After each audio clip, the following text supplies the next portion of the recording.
শিল্পীরা বিখ্যাত হন, সেলিব্রিটি হন, তাদের পাগল করা ফ্যান ফলোয়ার থাকে। জুবিনের ক্ষেত্রেও নিশ্চয় তার ব্যতিক্রম নয়। তবুও কিছু তো আলাদা আছেই। জুবিন গর্গের মৃত্যুর খবর ছড়িয়ে পড়তেই আসামের দোকান, বাজার, স্কুল, কলেজ সব বন্ধ হয়ে যায়, যেন অঘোষিত বন্ধ।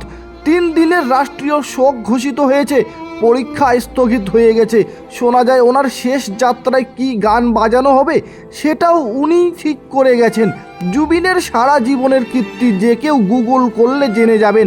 যেটা জুবিন জানতে পারলেন না, যে একটা জাতি তাকে ভালোবেসে কতটা কেঁদেছিল।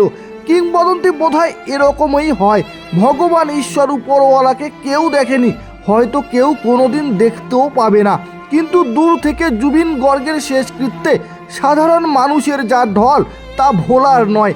2 দিন ধরে যা দেখা যাচ্ছে তাতে মনে হয় তিনি হয়তো মানুষ রূপে এসেছিলেন, আবার মানুষ রূপে মানুষকে কাঁদিয়েও গেলেন। আমরাও বিভিন্ন দুর্ঘটনা এবং মৃত্যুর ঘটনায় জুবিন স্যারের গান ব্যবহার করেছিলাম, তবে জুবিন স্যারের এই অবদান চিরস্মরণীয় হয়ে থেকে গেল। সব ছবি সোশ্যাল মিডিয়া থেকে নেওয়া।